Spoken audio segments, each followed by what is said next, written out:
Election commission में मखसूस नशस्तों पर इजलास। चीफ इलेक्शन कमिश्नर की ज़ेर सदारत इजलास शुरू हुआ और इजलास में कानूनी टीम के तफसीली फैसले पर ब्रीफिंग। इजलास में मखसूस नशस्तों पर सुप्रीम कोर्ट फैसले पर अमल दरामद का जायजा लिया जा रहा है।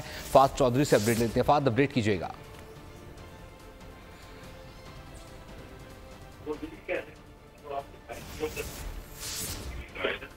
फाद चौधरी से रब्ता बहाल करने की कोशिश की जा रही है। आपको पता चलने कि इलेक्शन कमीशन में मखसूस नशस्तों पर इजलास जारी है। Chief election commissioner Sikandar Sultan Raja की ज़ेर सदारत इजलास शुरू हो चुका है। इजलास में कानूनी टीम की तफसीली ब्रीफिंग भी जारी है। इसी पर मजीद जान लेते हैं फाद चौधरी से।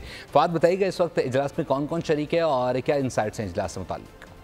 जी देखिए, chief election commissioner Sikandar Sultan Raja की ज़ेर सदारत आज इस मामले पर छठा इजलास हो रहा है और ये इजलास इस वक्त जारी है। इसमें चारों मेंबरान इलेक्शन कमीशन के और secretary election commission, special secretary शरीक है, कानूनी टीम शरीक है और जराये के मुताबिक आज हतमी तजावीज़ जो है वो कानूनी टीम की जानिब से पेश की जाएंगी इस इजलास में कि मखसूस नशिस्तों से मुतालिक जो सुप्रीम कोर्ट का तफसीली फैसला आया है उस पर क्या अमल दरामद किया जा सकता है या नहीं।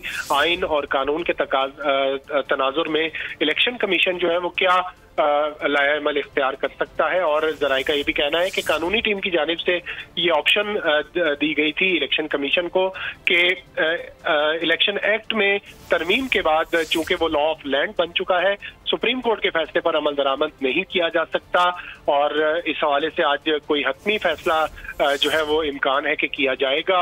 कंफ्यूजन का शिकार है इलेक्शन कमीशन क्योंकि अगर पार्लियामेंट की बात मानी जाती है तो जाहिर है तौहीन अदालत का खतरा है। अगर सुप्रीम कोर्ट के फैसले पर अमल दरामद मिनोन कर दिया जाता है तो फिर पार्लियामेंट की बेतौकीरी का खतरा है। तो जाहिर है कि ये फैसला जो है इस वक्त मुश्किल है इलेक्शन कमीशन के लिए। बहरहाल आज इम्कान जाहिर किया जा रहा है कि इस हवाले से कोई हतमी फैसला कर लिया जाएगा।